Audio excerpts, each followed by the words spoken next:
con la mirada en el galardón. De acuerdo a lo que el pastor nos exhortó el día domingo respecto del premio del supremo llamamiento. ¿Cuántos fueron bendecidos con esa palabra?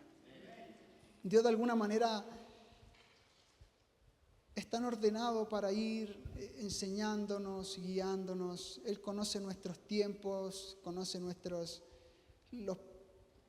los dilemas más profundos de nuestro corazón. El Señor los sabe, los conoce, y Él nos va dirigiendo como un buen padre. Y quisiera abordar un aspecto de este tema que tiene mucho que ver con nuestra nueva naturaleza, de cómo nosotros vamos desarrollándonos en este camino, en esta travesía, en esta carrera, en palabras del apóstol Pablo, para proseguir a la meta, para tener un objetivo, para tener un punto de referencia, el cual conocemos que es Cristo. Pero ¿cómo reconciliamos la idea de que Cristo habita en nosotros, tenemos una nueva naturaleza, pero que aún debe ser un punto de referencia al cual presionamos, perseguimos con toda perseverancia, con toda paciencia en el Espíritu? ¿Cómo reconciliamos la idea de que Cristo habita en nosotros, nos ha perfeccionado, pero aún en el proceso hay cosas que Dios desea quitar de nuestra vida? Y por supuesto hay cosas que Él desea seguir implantando en nuestra vida por medio de su Hijo. Así que quisiera leer con ustedes para introducir algunos aspectos de esta reflexión, para poner siempre teniendo en mente, teniendo en la mira lo que se nos habló el día domingo. El apóstol Pablo, cuando dice en Filipenses capítulo 3, dice que prosigue a la meta, al premio del supremo llamamiento. Dice, yo no pretendo haberlo alcanzado, pero prosigo para ver si puedo asirme, aferrarme, agarrarme de aquello por lo cual también fui asido por Cristo. Así que con eso en mente vamos a escudriñar las Escrituras. Hechos capítulo 7, verso 37 al 39, dice lo siguiente. Dice la Escritura: este es el último discurso de Esteban, quien fue un mártir del Señor, fue apedreado posterior a esto, y él dice: este Moisés, el que dijo a los hijos de Israel, profeta os levantará el Señor vuestro Dios de entre vuestros hermanos, como a mí, a él oiréis. Este es aquel Moisés que estuvo en la congregación en el desierto con el ángel que le hablaba en el monte Sinaí, y con nuestros padres, y que recibió palabras de vida que darnos, al cual nuestros padres no quisieron obedecer, sino que le desecharon. Y en sus corazones se volvieron a Egipto. Subrayen esa última expresión. Y en sus corazones se volvieron a Egipto. Esteban le está recordando algo a sus hermanos judíos, algo que había pasado hace muchos cientos de años atrás, y le dice que sus corazones se volvieron a Egipto. Y déjame decirte en esta hora que ese peligro todavía está vigente para ti y para mí. Y aunque estemos en este lugar, nuestro corazón aún puede tener esos puntos ciegos que lo hacen volver a Egipto. Y por supuesto que la pregunta que nace de inmediato es: ¿dónde está nuestro corazón? ¿Cuál es la posición y postura de tu corazón en términos de tu relación con Dios, de lo que esperas alcanzar en Dios? ¿Cuáles son tus expectativas en Dios? Porque de acuerdo a la estima, a la honra, a este sistema de valoración que tenemos de Dios, van a estar sustentados y determinados todas nuestras proyecciones en Dios. Si tú solamente quieres ver a Dios como alguien que suple tus necesidades, tus expectativas en Dios siempre van a obedecer a cosas naturales, a cosas materiales. Es una mirada más bien de orfandad, más que de reconocer que Dios es tu verdadero Padre. Que aunque Dios puede suplir todas tus cosas materiales y todas tus necesidades naturales, sabemos que sí, no es en lo que Dios está tan interesado realmente. Por supuesto que Él lo hace de todas formas, Él es fiel y lo hace. Pero la pregunta es: ¿dónde está nuestro corazón? Y déjame darte una pista. Y cuando nosotros hacemos preguntas, lo ideal es que tú vayas elaborando una respuesta en tu propia mente. Y la realidad es que nuestro corazón siempre está donde nosotros invertimos más el tiempo. Nuestro corazón siempre está donde nosotros ponemos más atención, las cosas que más miramos, las cosas que roban los objetos y las cosas que roban nuestra atención. Es por eso que Jesús dice: donde está vuestro tesoro, allí estará vuestro corazón. Entonces la tarea es analizar dónde está tu tesoro, qué es lo más valioso para ti, qué es aquello que hace que tu vida se mueva. ¿Son tus hijos? ¿Es tu familia? ¿Tu esposa? Y sin faltarle respeto a ningún padre, por supuesto que todos los padres trabajan y se esfuerzan para darle el mejor y mayor bienestar a sus hijos. ¿Es así? Amén. Yo esperaría que sí, eso es lo normal. Eso es correcto, eso está bien. Pero a veces, aún nuestros propios hijos, nuestras esposas, nuestros trabajos, nuestros propios sueños pueden quitarle el lugar que Dios realmente quiere tomar y gobernar dentro de ti. Entonces, dentro de este contexto debemos saber que Dios pesa nuestros corazones. Dios sabe cómo pesar tu corazón y el mío. Él sabe, amado, cuando Él ocupa el lugar más importante en tu vida. Sabe cuando tú realmente no puedes vivir sin Él. ¿Cuántos de nosotros hemos dicho: yo realmente no imagino una vida sin Dios? Yo no puedo vivir una vida sin Dios. Y yo te creo si tú me dices eso. Pero Dios pesa la idea dentro de tu corazón de si realmente puedes vivir sin Él. Esa es la capacidad de Dios. Él pesa nuestros corazones. Dios sabe cuando Él ocupa el lugar más importante en tu vida, pero Él también sabe, tristemente, cuando Él no ocupa el lugar más importante en tu vida. Él sabe cuando hay cosas dentro de ti que lo desplazan a un segundo plano, que lo desplazan dentro de la prioridad. Por eso la Escritura dice: buscad primeramente el reino de Dios. Y dentro de esa declaración entendemos este principio de las primeras cosas. Dios necesita lo primero porque lo primero tiene la capacidad, la potencia, la fuerza de influenciar todo el resto. Es por eso que Dios no te pide así de una vez: dame todo tu corazón de inmediato, porque Él sabe que nosotros no podemos. Pero Él entiende que si tú le das lo primero, tu primer tiempo en la mañana, tus primeros pensamientos, lo primero en tus finanzas, en tu tiempo, en tu familia, Él se encargará de que eso leude toda la masa.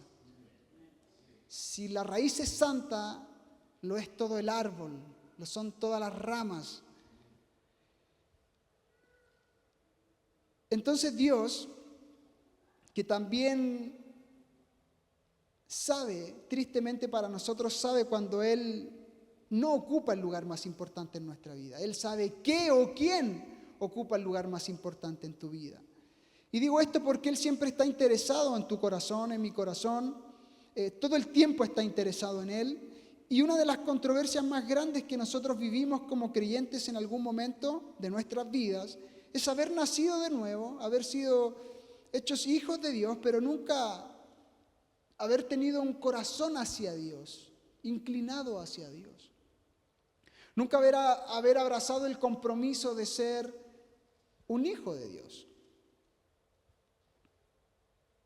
Y en este camino, en esta carrera, en esta travesía, Dios está todo el tiempo detrás de tu corazón. Porque Él sabe específicamente que cuando tú pierdes tu atención, tus ojos se desvían de Él, entonces habrá un Egipto que estará esperando capturar tu atención, seducir tu atención, capturar tu mente. Es por eso que Esteban decía y les hablaba a sus hermanos judíos, dice: y sus corazones se volvieron a Egipto. Entonces tú debes saber, yo debo saber,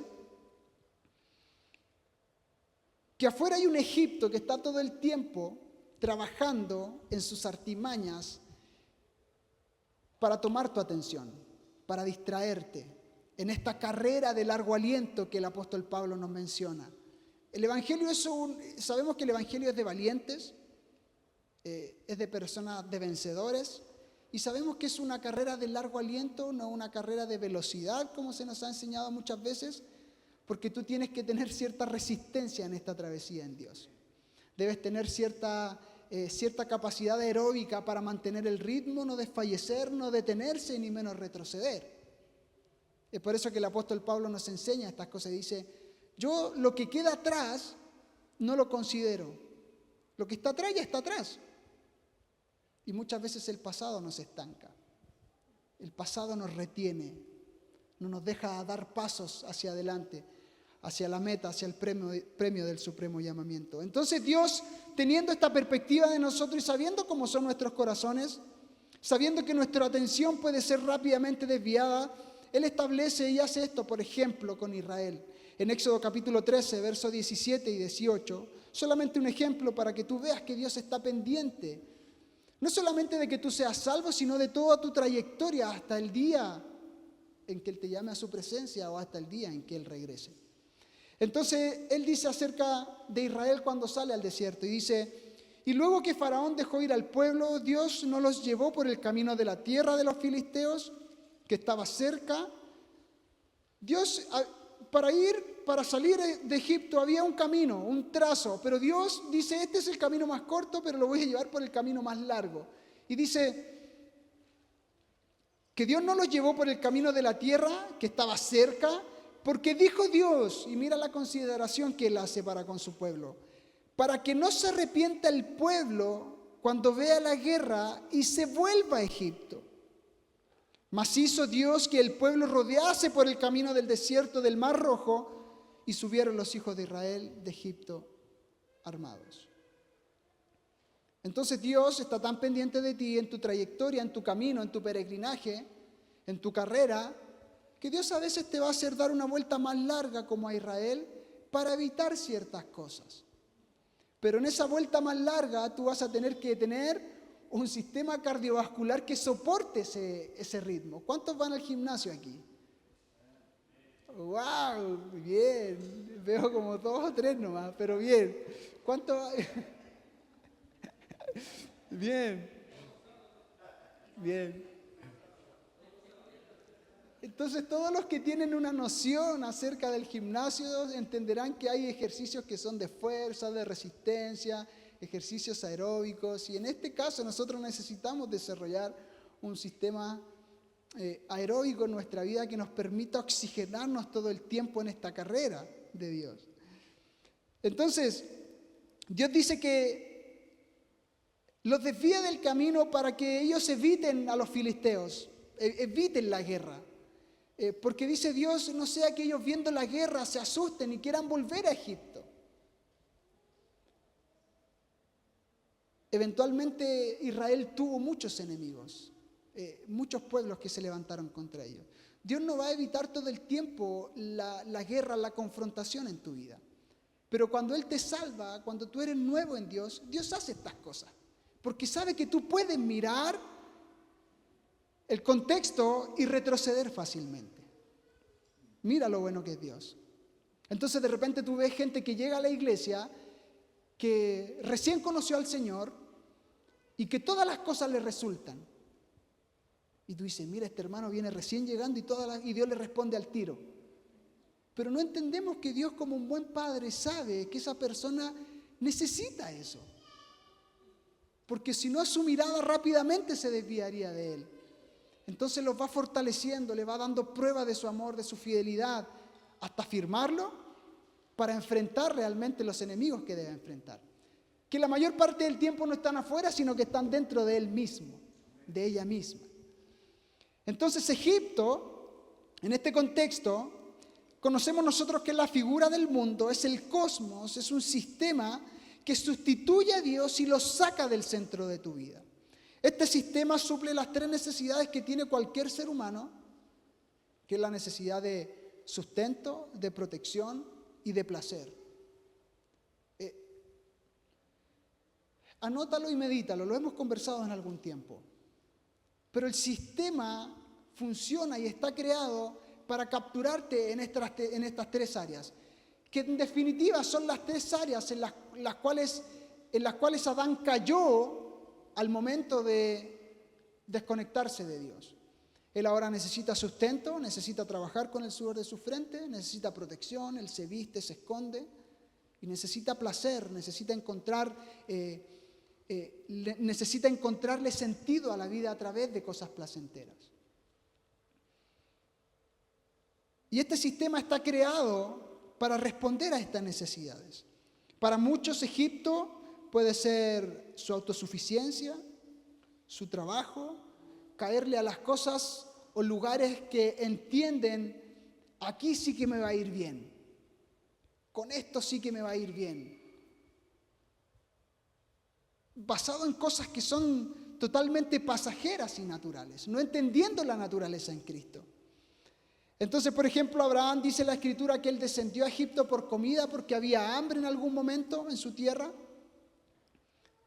Y eso hizo que él literalmente pospusiera el propósito de Dios. Egipto nos atrapa, nos seduce para que dependamos de él. Y cuando ustedes piensan en Israel, cada vez que Israel se enfrentaba a ciertos problemas en el desierto, todo el tiempo querían volver a Egipto. Todo el tiempo querían volver.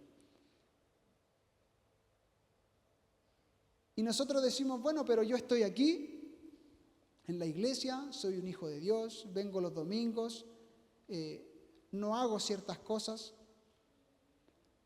Pero volver a Egipto no simplemente significa apartarse de este ambiente. Tú puedes volver a Egipto en la forma en la que tú piensas, en la forma en que tomas decisiones, en la forma en que administras tu matrimonio, en la forma en que administras tus recursos, en la forma en que administras la crianza de tus hijos. Todo eso dice mucho acerca de qué nos gobierna o cuáles son nuestros puntos de referencia. Para Abraham, en un tiempo de hambruna, sin consultarle a Dios, fue: voy a descender a Egipto en busca de comida. Entonces, Israel, que se enfrentó siempre a problemas en el desierto, para ellos problemas porque Dios les suplía todo el tiempo, ellos todo el tiempo querían volver y se acordaban de Faraón. Un pueblo libre, apartado, escogido, liberado, pero sin identidad, llevado por cualquier pensamiento que se atravesaba frente a ellos. Entonces el apóstol Pablo en el Nuevo Testamento, él lo pone de la siguiente manera en 2 de Timoteo, capítulo 2, verso 4. 2 de Timoteo, capítulo 2, verso 4, dice el apóstol Pablo: ninguno que milita se enreda en los negocios de la vida. Esto es en términos militares, en un término de un ejército militar. Ninguno que milita se enreda en los negocios de la vida, a fin de agradar a aquel que lo tomó por soldado. Y este es el punto, mis amados.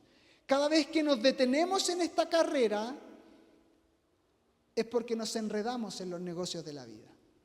Porque algo quitó tu atención, algo atrapó tu atención, algo te distrajo del premio, de la meta. Entonces, cada vez que nos detenemos en esta carrera es porque nos enredamos en los negocios de la vida, es decir, Egipto tiene este poder y la capacidad de hacer que reemplacemos el premio el cual buscamos. Yo no dudo que ninguno de ustedes, su mayor premio en la vida sea alcanzar, aferrarse de lo que Cristo, por lo cual Cristo lo llamó, aferrarse a la imagen, a la exacta representación y de que Cristo sea todo lo que Él tiene que ser a través de ustedes. No dudo que ese sea nuestro sentir en esta hora. Pero debemos saber también que Egipto quiere, de alguna manera, y tiene la capacidad y el poder de cambiar tus objetivos, de nublar tus objetivos. Entonces hipotecamos el premio que es Cristo por sustento, por protección y por placer. ¿Cuántos de ustedes saben que es conveniente que ustedes lean las Escrituras? ¿Cuántos de ustedes saben que es conveniente estar en periodos de oración? Todos lo sabemos. No voy a hacer la pregunta que sigue, pero Usted piense rápidamente, del domingo a este día, ¿cuánto de su tiempo invirtió en leer las Escrituras? En orar, en meditar, en tener su pensamiento en Dios. Y yo sé que la mayoría de ustedes trabaja al menos 8 horas al día. Pero ¿qué hace después de tus 8 horas de trabajo? Y yo sé que, y no le quiero faltar el respeto a nadie, mis amados, yo sé que ustedes tienen muchas cosas que hacer, yo lo sé. Todos tienen mucho tiempo que invertir en muchas cosas. Pero ¿cómo acomodamos nuestra vida a un sistema que quiere capturar tu tiempo versus cómo tú acomodas a un sistema, a tu vida, donde la prioridad es Dios, donde la prioridad es su palabra, la formación de Cristo en ti y en mí? ¿Cómo gestionamos eso en nuestra vida diaria? Entendiendo que hay demasiadas distracciones. No voy a preguntar cuántos capítulos de Netflix vieron de alguna serie en esta semana, porque nadie va a levantar la mano. Pero es una cuestión de poner en la balanza lo que nos edifica. No significa que tú no puedas ver series, películas, hacer deportes, lo que sea en lo que tú te recrees, sino como algunas cosas de nuestra vida a veces nos hacen perder demasiado tiempo. Isaías capítulo 30, verso 1 y 2 dice lo siguiente, acerca de cuando hipotecamos el premio, Egipto hace que nosotros hipotequemos el premio que es Cristo por sustento, protección y placer. Entonces Dios tiene este reclamo contra Israel y les dice, Isaías 30, verso 1 y 2, y dice, ¡ay de los hijos que se apartan, dice Jehová, para tomar consejo y no de mí! Amado, Dios es celoso de su pueblo. Dios es celoso de sus hijos. ¡Ay de los hijos que se apartan, dice Jehová, para tomar consejo y no de mí! Para cobijarse con cubierta y no de mi espíritu, añadiendo pecado a pecado. Que se apartan para descender a Egipto y no han preguntado de mi boca, para fortalecerse con la fuerza de Faraón y poner su esperanza en la sombra de Egipto. Y amado, nosotros vemos a Israel como un ejemplo para nuestras vidas y muchas veces somos demasiado injustos con Israel porque nosotros entramos en la misma dinámica que Israel. Pero como Israel en el desierto no pudo obedecer a Dios y caminar como Dios le mandaba, si veían esa columna de fuego en la noche, esa nube que los cubría en el día, el maná que descendía diariamente, cuando quisieron carne, Dios les trajo carne milagrosamente, sus vestidos no se desgastaban en el trayecto, todos milagros de Dios en el desierto. Pero fíjate cómo el látigo de Egipto, el látigo de Faraón de Egipto, pudo más en ellos que los milagros propios de Dios en el desierto, porque ellos todo el tiempo querían volver, todo el tiempo querían volver. Y nosotros no estamos muy lejanos de esa realidad cuando nos analizamos sinceramente a la luz de la palabra. No estamos muy lejos de aquello. Entonces dice que se apartan para descender a Egipto y no han preguntado de mi boca. Entonces la pregunta aquí viene, cuando tú tienes un problema, ¿a quién corres en primer lugar? ¿Dónde buscas tu primera solución? Cuando tú tienes un problema financiero, cuando tú tienes un problema en tu relación matrimonial, en tu familia, en tu trabajo, ¿a quién corres en primer lugar? ¿De Egipto? Cuando tú tienes problemas financieros, habitualmente nosotros corremos más bien a una estrategia de Egipto antes que a una estrategia divina, antes que ordenar nuestras finanzas. Entonces Dios les dice a este pueblo, ustedes buscan soluciones en Egipto, buscan su satisfacción allá. Dice, no me preguntan a mí. Por eso Dios tenía este reclamo contra Israel. Este pueblo de labios me honra, pero su corazón realmente está lejos de mí. Y su temor de mí no es más que un mandamiento de hombres. ¡Wow! Eso sí que es terrible. Que Dios descienda y te diga, mira, ¿sabes qué? Tú en verdad a mí no me honras. Todo lo que tú crees que es temor de mí, tu honra, no es más que una enseñanza humana en ti, porque tu corazón está lejos de mí. Entonces Dios nos va estrechando el camino cada vez. Dios tiene este reclamo, ustedes buscan sus soluciones, nada me lo preguntan, prefieren descender y poner su esperanza en la sombra de Egipto. Por eso Dios anhela tu atención, anhela tu compromiso, anhela tu vida entera, porque desea prosperarte en todas las cosas, pero no ve en nosotros personas realmente confiables. Porque estamos habituados a vivir de acuerdo con lo que vemos y tomamos nuestras decisiones respecto a los contextos que nos rodean. Juzgamos según nuestra propia mirada de la vida, por lo demás dañada muchas veces, contaminada muchas veces. Y si estamos hablando en este contexto de una carrera de largo aliento, una carrera de resistencia, ustedes saben que un deportista para correr una carrera, una maratón, ¿cuántos han corrido una maratón aquí? Bien, Pastora Fernanda. ¿Media maratón? ¿Quién? ¿Una media maratón? Nadie. Wow. La Candy. Bien. Ya, bien. Para poner en contexto, porque si hablamos de una carrera, ustedes saben que quien compite, o ustedes piensen en las Olimpiadas, esas personas se preparan años para correr 10 segundos, 40 segundos, para competir en un momento de su vida. Pero no solamente hicieron ejercicio físico, estuvieron en el gimnasio, sino que ellos también cuidaron su dieta, su alimentación. Porque si tú vas a ir a correr una maratón, no te vas a comer una olla de fideo media hora antes.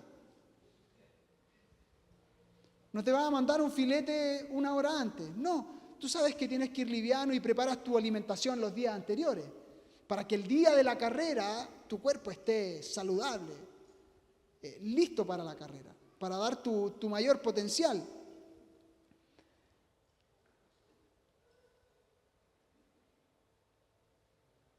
Y en cuanto a nosotros, a nuestra vida, corriendo esta carrera de largo aliento, nosotros también debemos aprender a mirar nuestra dieta,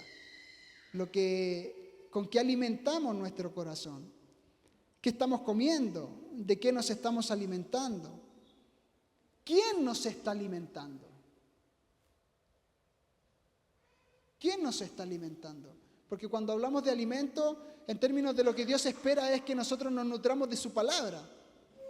Dice, no solo de pan vivirá el hombre, sino de toda palabra que sale de mi boca, que procede de mi boca, que sale de mí. Ese es nuestro sustento. Pero ¿quién nos está alimentando?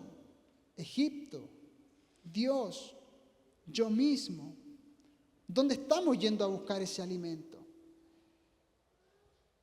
Y este es el punto central de lo que quiero hablar en esta hora. La Biblia dice esto en Hebreos capítulo 10, versos 38 y 39. Hebreos capítulo 10, versos 38 y 39 dice, mas el justo por la fe vivirá, y si retrocediere, no agradará a mi alma, dice el Señor. Pero nosotros no somos de los que retroceden para perdición, sino de los que tienen fe para preservación del alma. ¿Cuántos son de los que no retroceden aquí? A ver, ¿o cuántos no quisieran retroceder? Vamos. Pero no somos de los que retroceden. No somos de los que miran a Egipto para volver atrás. Pero dice, mas el justo por la fe vivirá. En otras palabras, si tú estás anclado en la fe, en la verdadera fe en Cristo Jesús, muy difícilmente podrás retroceder. Lo vamos a ver más adelante. Y retroceder significa en este contexto literalmente volverse atrás. Es retirarse como de una carrera, apartarse, rehuir, hacerle el quite. Pero escúchame, antes de tú de retroceder, imagínate que tú estás corriendo y quieres retroceder. Antes de retroceder, ¿qué sucede? Tú primero te detienes. Te detienes. Antes de retroceder te detienes. Y eso también habla mucho acerca de nuestra vida, del estancamiento. Y el estancamiento en nuestra vida va a producir, tarde o temprano, que retrocedas. ¿Cuántos de ustedes se han sentido, no, es que siento que estoy estancado, que no avanzo? Y esa es una posición muy peligrosa en nuestra vida. Porque te pilla en un momento de mucha debilidad en el sentido de que eres fácilmente atraído, Fácilmente tu atención es capturada. Entonces, antes de retroceder, tú primero te detienes, te estancas. Y es necesario que nosotros vayamos viendo los momentos en nuestra vida, entendiendo cuál es nuestra posición actual, nuestra postura actual en nuestro corazón. ¿Estás corriendo? ¿Vas lento pero seguro? ¿Estás estancado o definitivamente estás en retroceso en Dios?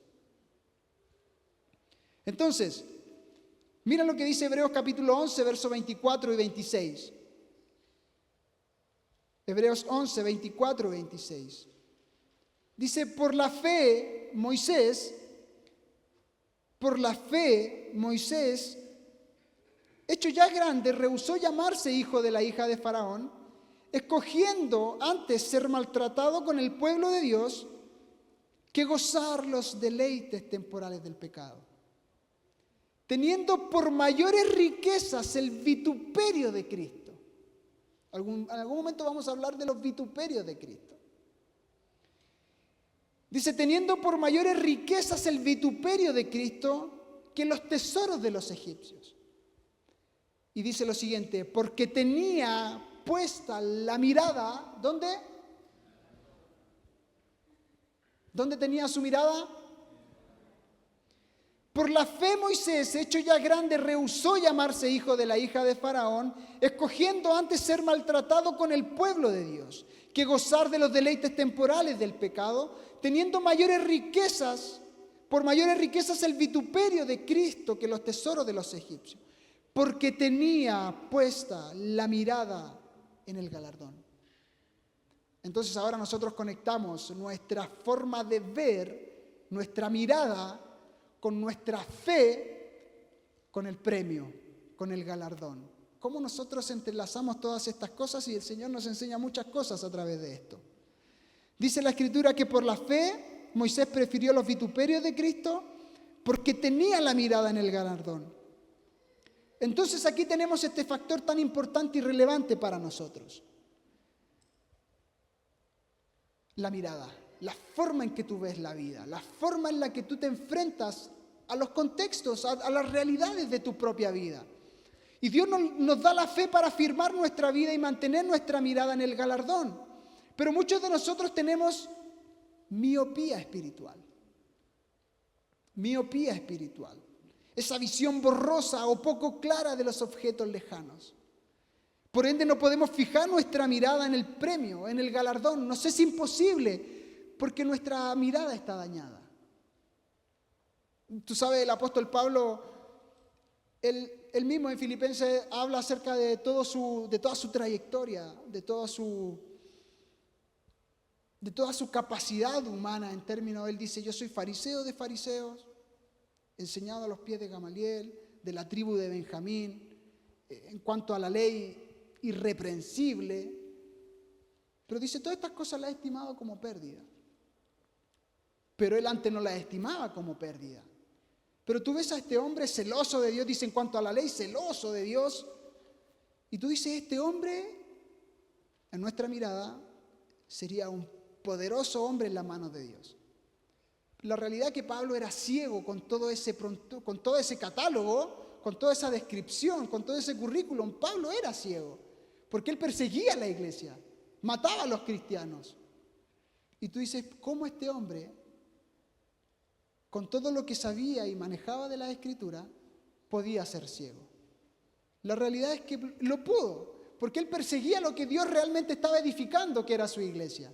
Pero él no podía verlo, hasta que tuvo un encuentro con Jesús.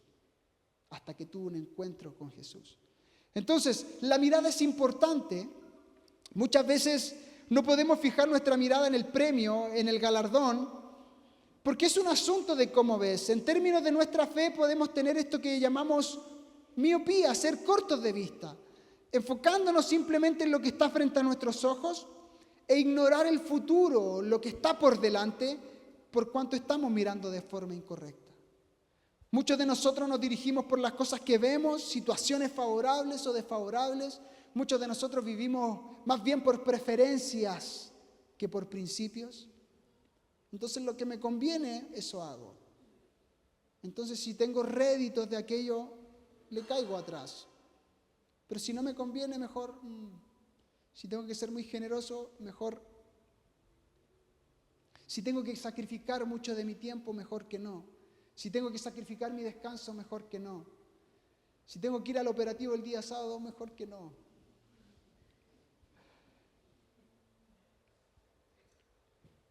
Porque vivimos mirando de forma incorrecta. Vivimos por preferencias en vez de vivir por principios eternos. Y la Escritura nos decía que Moisés tenía la mirada en el galardón, pero por medio de la fe.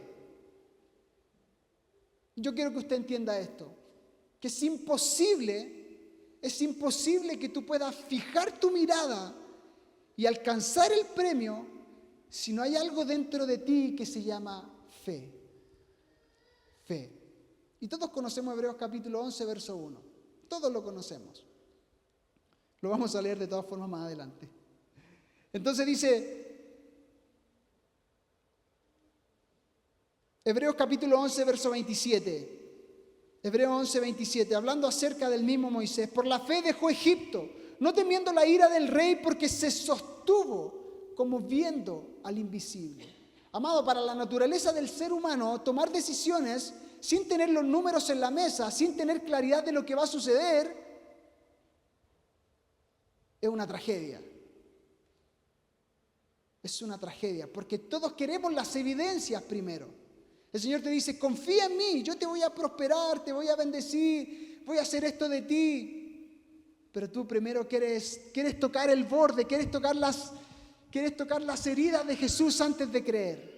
Por eso Jesús dice, bienaventurados los que creyeron sin haber visto.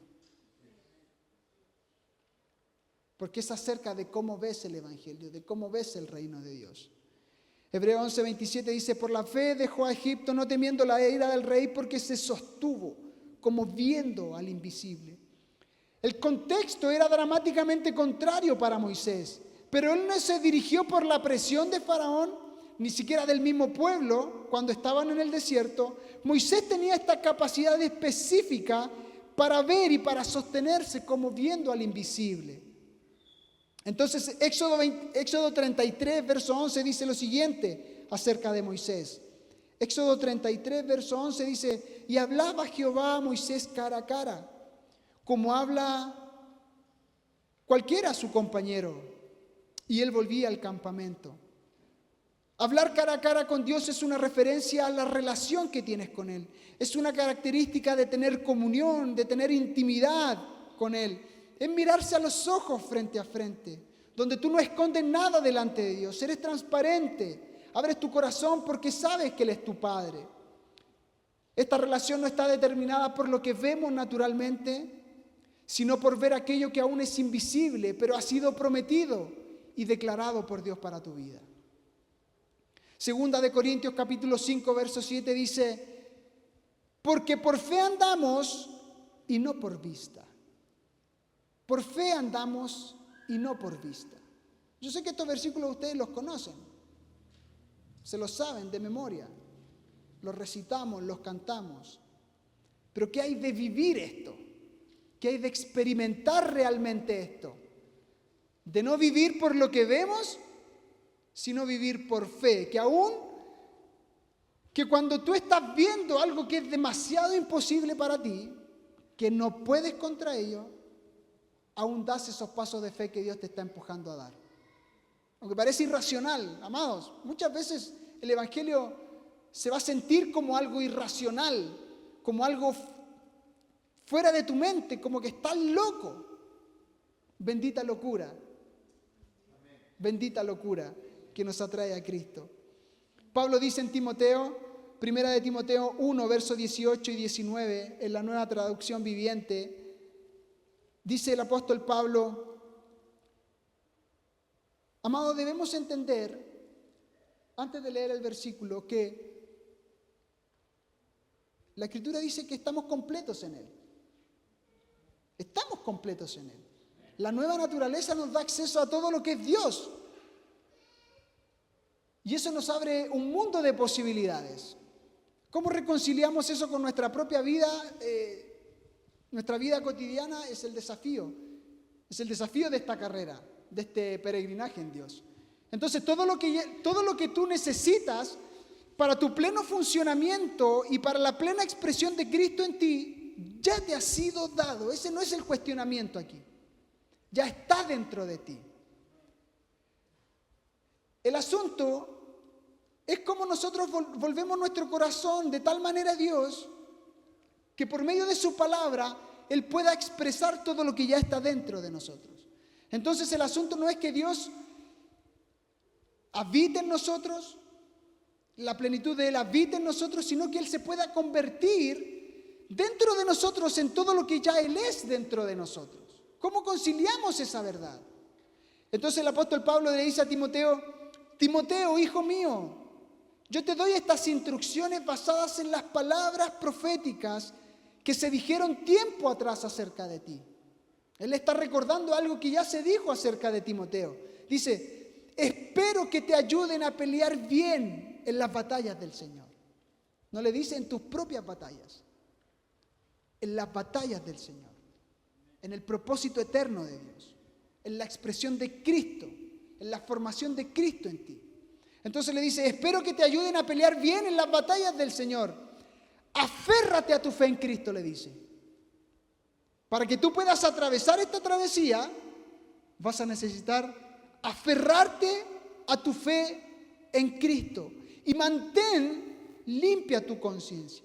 Pues algunas personas desobedecieron a propósito lo que les dictaba su conciencia. Y como resultado, su fe naufragó. Y esto es mucho de Egipto, de lo que Egipto hace en nosotros. Como opaca tu conciencia para que tú te conformes a un sistema que realmente es todo contrario a Dios. Todo contrario a Dios. Así que para poder mantener nuestra mirada en el galardón, en el premio, vamos a necesitar fe. No solo vamos a necesitar fe, sino que aferrarnos a la fe en Cristo. Hebreos 11:1, y aquí está el versículo. Es pues la fe, la certeza de lo que se espera, la convicción de lo que no se ve. La fe es la certeza interior, esa es la esperanza, Estas son las cosas que te hacen vivir, que nos inspiran, son las que nos mantienen vivos en el camino en Dios. Esta palabra certeza, que hemos visto en algún momento, del griego hypostasis, significa sentarse bajo, es como un soporte, es estar debajo como un apoyo, en otras palabras es un fundamento. La certeza es un fundamento en el cual tú estás puesto de pie. Es una base sólida, así que podemos leer este versículo de la siguiente manera. Es pues la fe el fundamento de las cosas que se esperan, el fundamento de las cosas que yo espero. Yo sé, amado, y partamos de la base que todos esperamos asirnos de ese premio que es Cristo. Todos esperamos aferrarnos a ese premio, llegar a la meta. Es pues la fe el fundamento de las cosas que yo espero, que yo veo no a través de una mirada natural, sino a través del lente del Espíritu, de lo que Dios ya me ha prometido, que alcanzaré en Él. Es pues la fe, este fundamento de las cosas que espero, es una confianza de los hechos, una convicción cuando aún no se ven las cosas.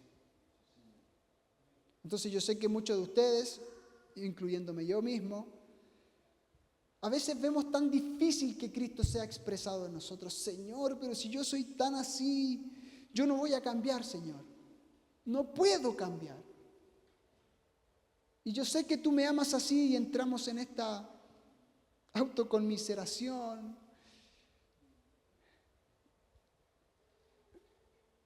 Pero la realidad en Dios y a lo que Dios nos está empujando es a poder caminar en lo que Él ya ha dicho de nosotros, de ti, de mí, de todo el registro profético que Él ha dicho de sus hijos. Y de esta manera la fe es un fundamento de la esperanza para que esta esperanza pueda permanecer y avanzar hacia su cumplimiento. Una vez que el fundamento de la fe se ha producido en ti, entonces podemos tener esta esperanza gozosa de lo porvenir. Cuando dice que Cristo ha puesto el gozo por delante, ¿qué significa eso de poner el gozo por delante cuando tú sabes que vas al matadero, literalmente, a la cruz, a la muerte? La fe produce eso en nosotros. de decir, Señor, voy voluntariamente al matadero con esta sonrisa. Porque mi esperanza está en fundamento firme. Porque mi esperanza me hace, porque mi certeza, mi fe me hace estar parado en un lugar donde lo que yo espero, sé que si estoy en este lugar, lo que espero el Señor lo traerá y lo manifestará en lo visible de nuestra vida. Romanos capítulo 4, verso 18 dice lo siguiente acerca de Abraham. Dice que Abraham, él creyó en esperanza contra esperanza. Él creyó en esperanza contra esperanza para llegar a ser padre de muchas gentes, conforme a lo que se le había dicho, así será tu descendencia. Esto es que Abraham tenía un fundamento que era su fe y tenía esperanza puesta en esa promesa, en ese galardón, en ese premio de que sería padre de multitudes. La contraesperanza en él era la realidad de su propio cuerpo físico y el de su esposa, de que naturalmente era imposible que concibieran a un hijo. Pero por cuanto la esperanza estaba fundamentada en la fe, produjo el cumplimiento de la palabra de Dios. Así que la esperanza no puede funcionar sin fe, porque la fe cierra los ojos del alma, cierra los ojos del hombre exterior para ver lo contextual sobre aquello que es natural y visible en tu propia vida, para afirmarse en esa esperanza dada por la palabra de Dios previamente. La fe cierra los ojos de tu alma. La fe cierra los ojos de tu alma para que tú puedas establecerte en aquello que Dios ya dijo de ti en el pasado. Porque tu alma, tú sabes que tu alma es un poco traicionera. Entonces tu alma juzga de acuerdo a lo que ve. Y de acuerdo a lo que ve, toma sus propias decisiones. Y te engaña la mayor parte del tiempo si no es gobernada por la palabra de Dios. Por eso Moisés decía que tenía puesta la mirada en el galardón. Por eso se sostuvo como viendo al invisible. En otras palabras, Moisés iba con los ojos cerrados, literalmente. Porque para salir de Egipto y atravesar ese desierto, ni con los ojos abiertos podría haberlo hecho solo. Porque tenía puesta la mirada en el galardón. Entonces tenemos Hebreos capítulo 12, verso 1 y 2. Diciendo lo siguiente: por tanto nosotros, también teniendo en derredor nuestro tan grande nube de testigos, despojémonos de todo peso y del pecado que nos asedia. Dice, y corramos con paciencia la carrera que tenemos por delante. Amados, tu carrera está delante, no está atrás. Tu pasado ya fue liquidado en Cristo. La cruz del Calvario ya liquidó tu pecado, ya liquidó tu condición anterior. Entonces Dios ahora quiere impulsarte y utiliza este mecanismo de fe para decirte, y corramos con paciencia la carrera que tenemos por delante.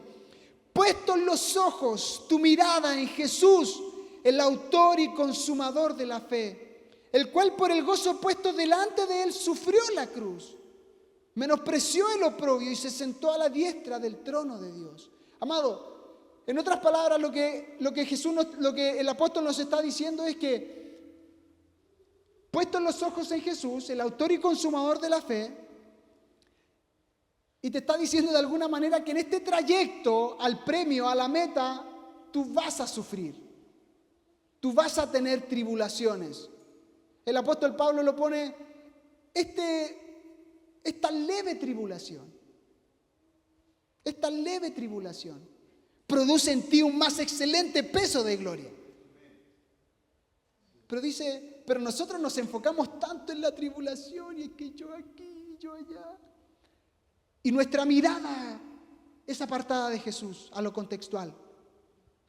Y te detienes, y te estancas. Y acto seguido tú retrocedes. Vas a retroceder en esa condición. Pero está diciendo, corramos con paciencia la carrera que tenemos por delante. Puestos los ojos en Jesús, el autor y consumador de la fe. El apóstol Pablo en Colosenses capítulo 3, versos 2 y 3 dice lo siguiente. Si pues habéis resucitado con Cristo, buscad las cosas de arriba donde está Cristo sentado a la diestra de Dios. Poned la mira en las cosas de arriba y no en las de la tierra. Amado, porque habéis muerto y vuestra vida está escondida con Cristo en Dios. Mire al que está a su lado, dígale, porque habéis muerto. Dile, está muerto. Para gloria de Dios está muerto.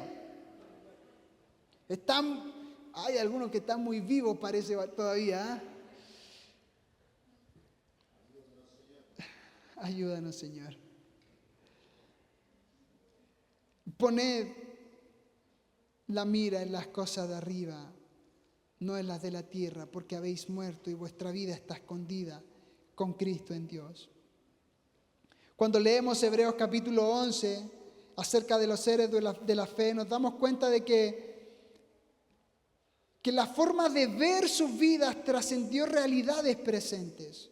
Ellos no se guiaron por las experiencias de la vida presente. Todos ellos de alguna manera estaban corriendo la misma carrera, pero lo que determinó el éxito en sus vidas fue la forma en que miraron las situaciones. Tú puedes leer Hebreos capítulo 11 completo, todos los héroes de la fe, y todos ellos tuvieron una mirada diferente. Miraron a través de la fe, miraron a través de aquello que es invisible, que tú no puedes ver, pero que Dios ya lo ha prometido. Y así funcionan las palabras proféticas. ¿Cuántos han recibido palabras proféticas de Dios? Esas palabras proféticas están ahí. Pero depende de ti llegar al cumplimiento de cómo nosotros creamos la atmósfera para que esa semilla produzca el fruto. Produzca el fruto esperado por Dios. Porque una palabra profética de Dios, tú sabes que Dios es atemporal. Para Dios el tiempo, el kairos de Dios es todo el tiempo. Porque Él vive en una atmósfera donde todas las cosas ya son. Pero cómo nosotros accesamos por medio de la fe y hacemos visible todo lo que Dios ya ha dispuesto para nosotros. Entonces debemos fijar nuestra mirada en el galardón, en la expresión de Cristo a través de nosotros. Pero no mirando las realidades que se ven a través de nuestros ojos naturales. Porque, mi amado, si tú pones tu mirada en las cosas que se ven, tú vas a estar coqueteando mucho tiempo y muchas veces con Egipto. No te vas a dar cuenta cuando estés estancado y estés retrocediendo a buscar ciertas materias primas, ciertos recursos, ciertas soluciones en Egipto, cuando en Dios ya todas las cosas han sido completadas. Pero no mirando la realidad que ven nuestros ojos, confiando en que si Dios nos ha llamado a correr esta carrera en Él, entonces Él se encargará de acompañarnos en todo tiempo. Segunda de Corintios capítulo 4, versos 16 y 18, con este versículo termino, dice lo siguiente: por tanto, no desmayamos. ¿Cuántos han hecho ejercicio hasta casi marearse?